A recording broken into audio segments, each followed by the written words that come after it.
This is a production of PBS Charlotte. Just ahead on Carolina Impact, in an exclusive one-on-one interview, we sit down with CMPD Chief Estella Patterson to talk about her first 100 days in office, where her passion for law enforcement first began, and more.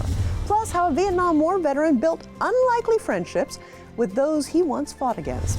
And see how two local moms took their love for DIYing and transformed it into a nationwide empire. Carolina Impact starts right now.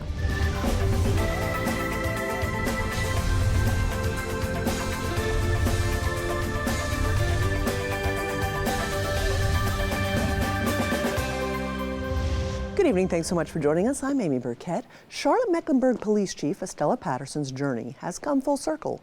She began her law enforcement career in Charlotte back in 1996, rose through the ranks, went on to lead the Raleigh Police Department, and is now back home leading CMPD.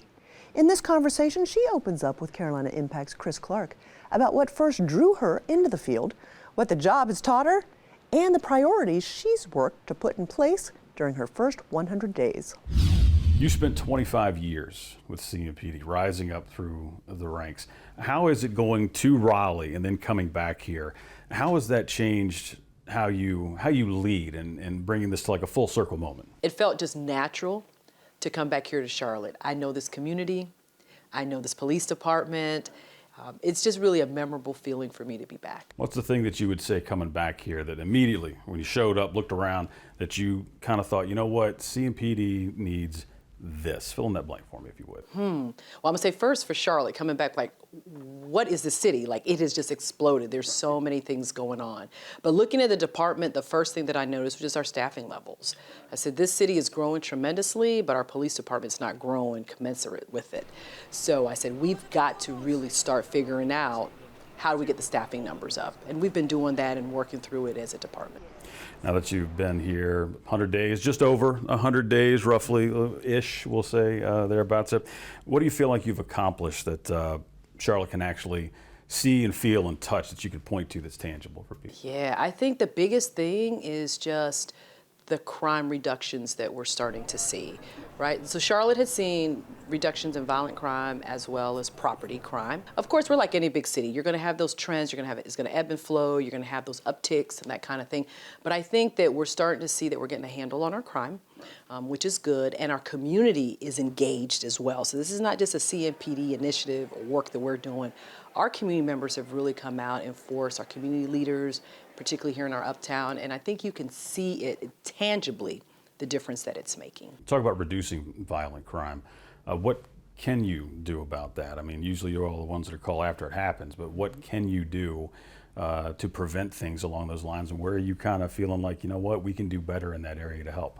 Sure, I think there's a lot of proactive things we can do, from a police department to a community, and let me start with community. So we always tell our community members, if you see something, please say something. No amount of information is too little for us. You know, for instance, we have a camera system in our real-time crime center where residents can be a part of that. So you can register your camera with us so that if a crime is committed, we can get some leads from it, but more so for our businesses. Also, too, one of the things I've been impressed upon our officers is that we need to be more visible in our communities. When I came on the police department 30 years ago, old school policing, you knew your community. You were out in it, you were riding around, you were stopping in, checking in on your businesses. But if we can just kind of get back to that old school kind of policing, I think it pays dividends. The numbers may say this, but the feelings, you know, have people not wanting to go downtown, not wanting to get on, you know, the CAT train. I mean, how do you kind of bridge the gap and make the perception the reality, if you would? I believe that for members of our community, they need to see it. They need to feel it, right? What's the tangible things that is out there? Because yes, I can talk about numbers all day long. They're favorable to us, but if you go out there and you don't feel safe, that's problematic. So what we're doing is really telling community members to go out, to come to the light rail because we're there. We're highly visible on the platforms, we're on the train, we're working very closely with the transportation system and units here in Charlotte to say, we want this environment to be safe for you. Trust us, come out, see for yourself kind of thing. And I know that trust is earned. We just can't say it, we have to prove it. And that's what we're about. How much pressure do you feel to be a positive example for all the young little girls out there that are coming through to finally see somebody that, looks like them too in the position you're in, because that, I'm not saying it was unthinkable. It wasn't impossible. It was just improbable when things first started with you here. Yeah, for sure. Lots of pressure, extreme pressure, because I know there are eyes on me. Anytime you're first, everybody's expecting so many things, right? And if you can't deliver, then you feel like a failure. But in my eyes, for me, it's about being that positive example. Showing young women and showing young boys too, anybody, if you choose a certain profession, you can succeed in that profession. You can rise to the top because they're looking, and I don't want to be a discouragement to them. I want them to know that the job is attainable, but there's a lot that comes with it. A lot of pressure in this job. Where can we find you just kind of getting away from the pressure? What is it that you do that takes your mind off of things for a little bit, that lets you reset?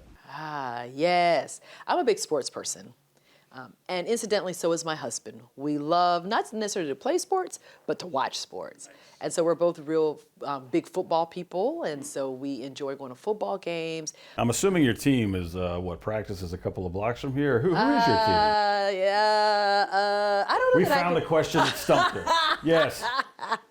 So my default team is the Panthers. I'm a Carolina Panther fan. Go ahead and check that box. Yes, all right. I support the Panthers, but I'm from California originally, so I really root for the San Francisco 49ers because of my background. But I love the Panthers. I love the Panthers. We don't want to make any mistakes about that.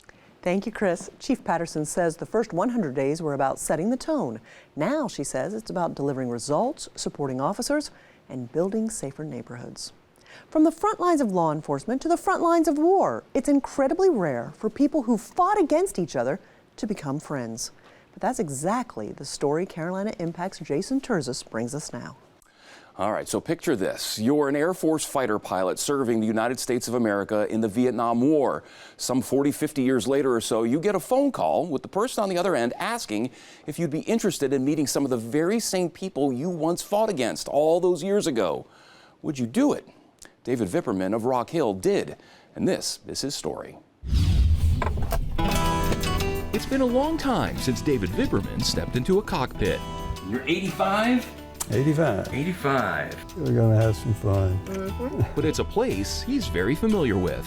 That's where I went to work. When I woke up in the day, that was my office. And then you have your seatbelt on? I do. Do I want to accomplish the mission? Yes. Today's mission, simple, to enjoy that flying feeling one more time. Master on, rotating beacon on, fuel pump on. I know there were missions that I flew that a lot of people surely were hurt. None of us took joy in the destruction we brought to each other. In many ways, David Vipperman has lived a charmed life. The Rock Hill native graduating from the Citadel, and marrying the love of his life, Clue. There we are at the ring dance. Right, that's our youth. A family man with 2 sons, a successful career in education, real estate, and banking, and recognized with South Carolina's highest civilian honor, the Order of Palmetto, honoring a lifetime of outstanding service, dedication, and contributions to the state and its people. Well, I served in the Air Force about 9 years. His service to his country putting David right in the middle of the Vietnam War. Our son was 6 weeks old when he left. Most of the missions that I flew were at night over North Vietnam.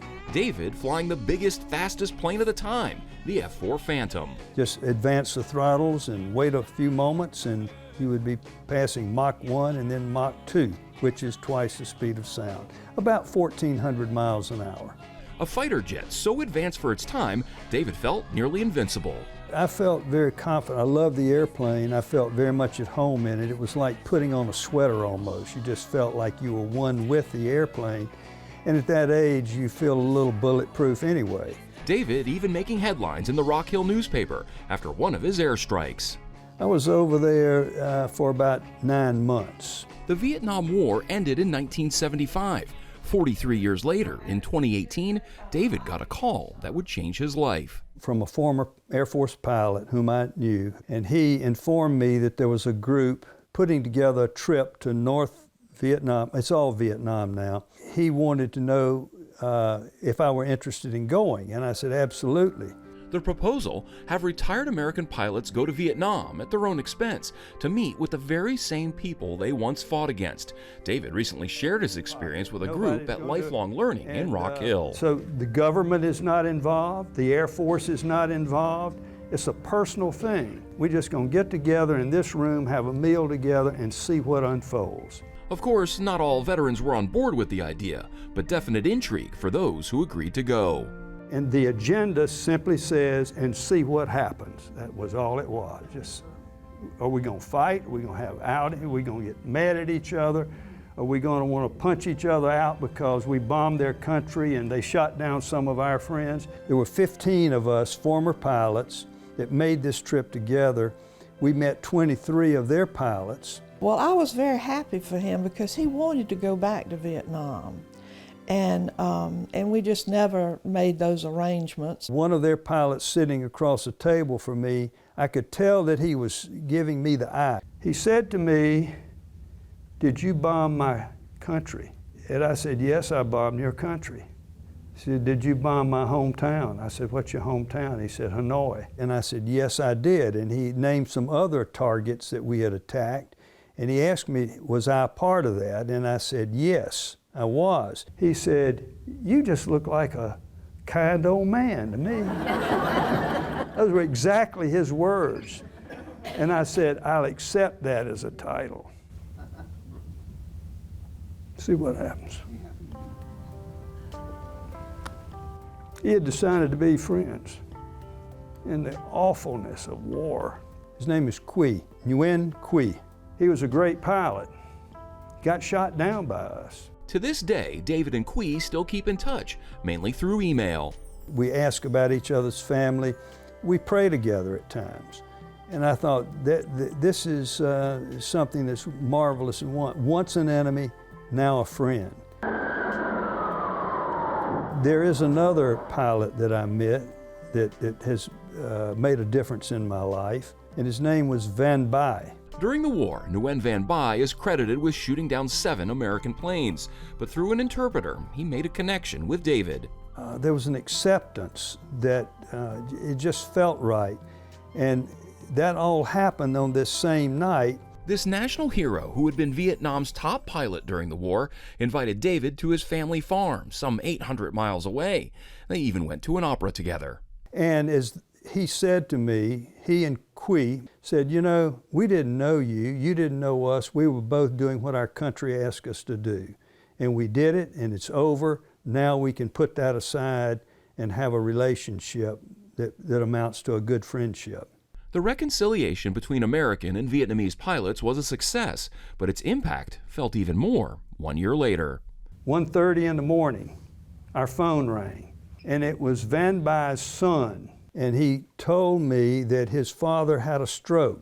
Van Bai had a stroke in his garden, and he was dying. He asked me to call you.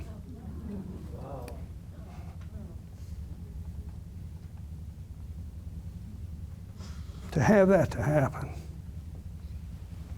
it makes this happen.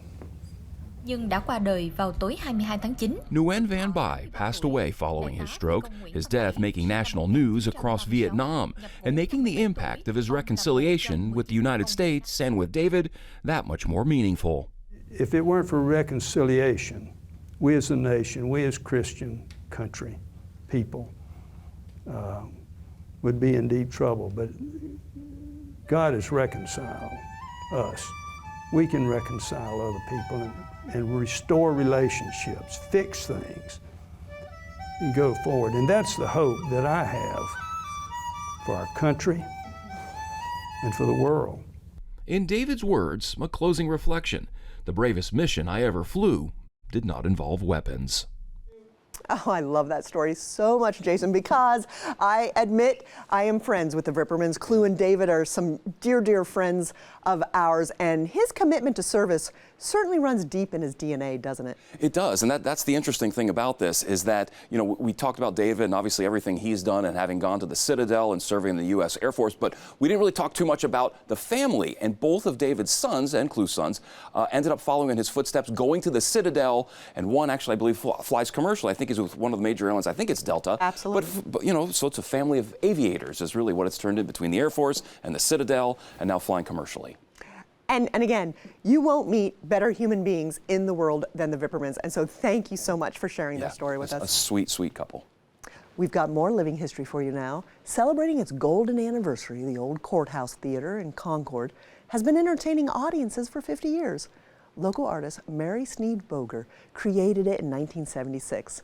The name came from its original performance location inside the historic Cabarrus County Courthouse. Now today, its home is inside the old First Baptist Church on Spring Street Northwest. As producer Russ Hunsinger shows us, the mission remains the same. So let's go to the top. I'm gonna get up and do it. We call the theater the Seven Lively Arts because every art form that you can think of, painting, sculpture, lighting, photography, almost all of them are involved in some fashion in putting on plays these days. The mission here is to provide high-quality entertainment for the community of Cabarrus County. We offer 5 main stage shows from August through May, 3 plays and 2 musicals. And we are now offering a Black Box series next door in our Wilson Family Black Box Theater. We offer summer camps for youth, and we are looking at offering workshops as well.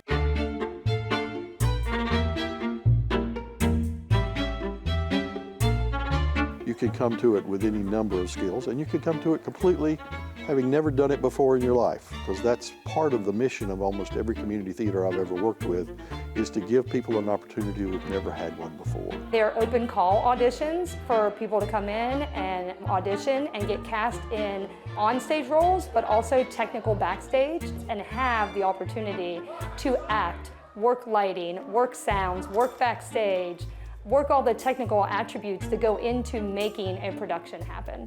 There's a girl in the lake down there. There's always a new group that comes in for a show. You always end up meeting new people, and by the end of the process, they're family. There's that sense of connectedness that happens by the time you've gotten through the other side, and when you get to strike, and it's that bittersweet moment when the show's over, but you've made these fabulous new friends that hopefully you will work with again. Some you will, and some you won't. Let your dreams fly, fly. The show I'm in is Shrek the Musical Junior, and I am Pig 2. The first line that I have is, "Hello, we can hear you." I just like being on stage and performing for other people. Sometimes I feel nervous, but then once the show actually starts, I kind of get more relaxed. For me, it's a hobby at the moment. I like doing it because I love portraying a character on stage and just being someone else.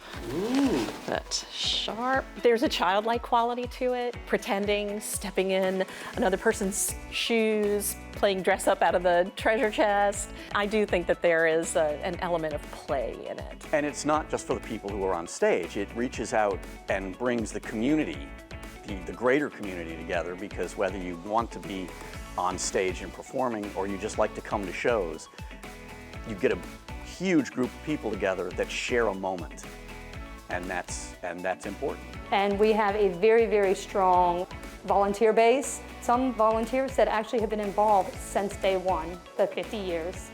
All right, go. There are 18 actors in the show, and then there's going to be about 10 people behind the scenes, making sure the scenery gets where it belongs, the lights are where they are, the costumes and the makeup and the wigs and all the other aspects of the show. And then you've got what we call the front of house people, which are the ushers who help the patrons get into their seats.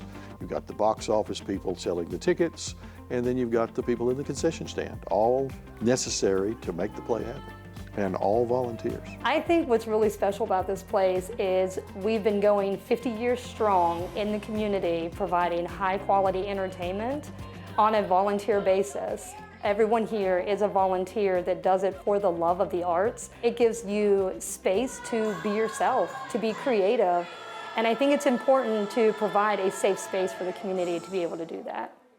Thank you, Russ. The Old Courthouse Theater's next show is Sweet Charity, which runs from April 30th to May 10th. Wrapping up tonight, from fine art to art everyone can create. What started as two local moms sharing their passion for DIYing online has now turned into a brick and mortar empire with approximately 80 franchises across the country. Carolina Impact's Dara Khalid and videographer John Branscombe show us how it happened. We all know that feeling of trying something new. It's not going great, but that's okay. The frustration of wrapping your head around, or in this case, your fingers around a concept you've never encountered before. I think I messed up in the beginning. For many taking the Chunky Net Blanket Workshop at AR Workshop in Pineville, making mistakes is just part of the process. You learn more from your failures than your successes, so I'm learning a lot. Those failures are okay because instructor Lori Radke is there to help undo them and get attendees back on track. Sometimes people, when they start making it, they're questioning why they did that, but they get the hang of it. This 3-hour class doesn't require any knitting needles, just their hands and a special method. You're taking your working yarn, wrapping it around your hand, crossing over, and then you're going to slide your hand out to create a slip knot. This creates a braid-like pattern, and as they repeat this process over and over with their fuzzy, colorful yarn, the ladies' blankets come together beautifully. I get to meet new people, hang out with old friends, and walk away with something, that I can use. Which makes all those initial frustrations worth it in the end. They're surprised that they finish it in the amount of time, and then they get to take it home, and it's a really comfy, cozy blanket, holds you in and makes you not want to get off of the sofa. That feeling of accomplishing a DIY project is something AR Workshop founders Adria Ruff and Maureen Pike know all about. I've always designed interiors in my own home and lots of DIY. I love DIY. I love to look at something that you can purchase and think, oh, how can I make this better, or how can I make it on my own for less money? I would take paint chips and create collages and turn it into artwork, which was really cool. That was one of my favorites. In 2016, when the two friends opened the doors to their flagship boutique DIY studio in Pineville, they wanted people in the community to feel that same sense of pride, completing projects they made with their own hands too. We're happy that they come here for almost like a sanctuary.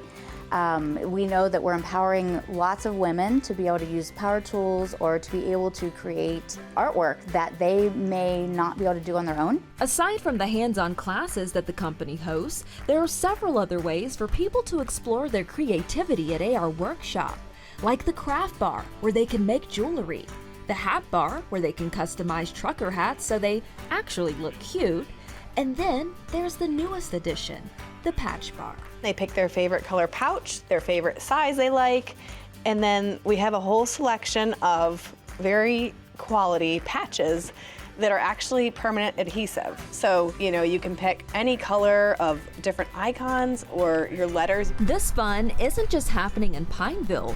There are nearly 80 franchises across the country. It was all just through word of mouth, people seeing it on social media, and women and men wanting to feel empowered to open their own business. I didn't want to keep it just in Pineville. It's too great to not share with everybody. Maureen and Adria's business journey together didn't begin in 2016 with a brick and mortar store.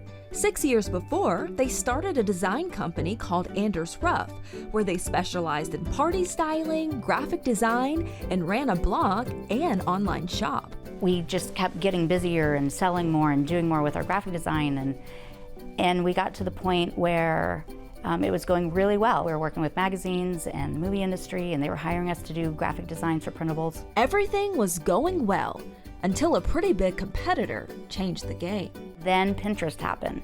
Once Pinterest happened, people were starting to put graphic design printables on there for free, that you could download for free. And so it started to compete with what we could do. Which meant the duo had to figure something out. But instead of giving up, they decided to pivot. And that pivot led to where they are today. We thought, let's bring the experience to a brick and mortar and really kind of offer a variety of projects and mediums and everything from your walls, art for your walls, to your couch with pillows, and we've evolved over the years to different experiences.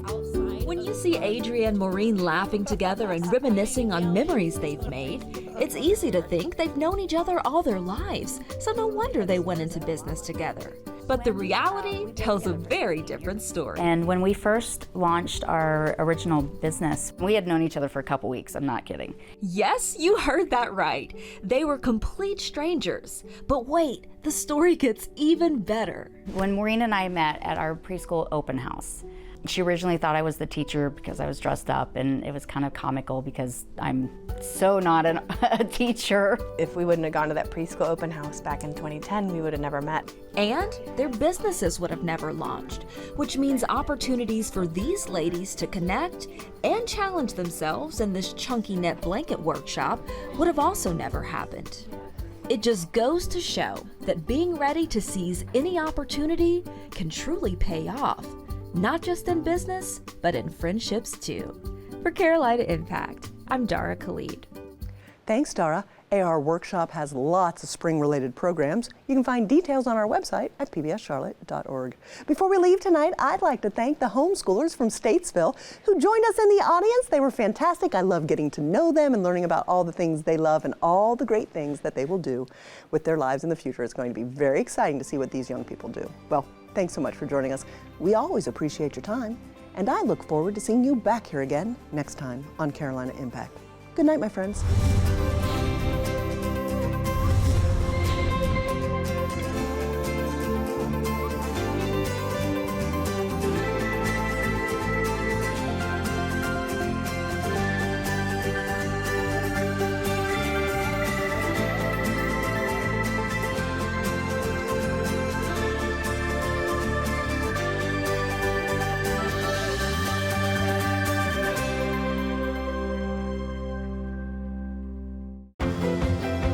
Production of PBS Charlotte.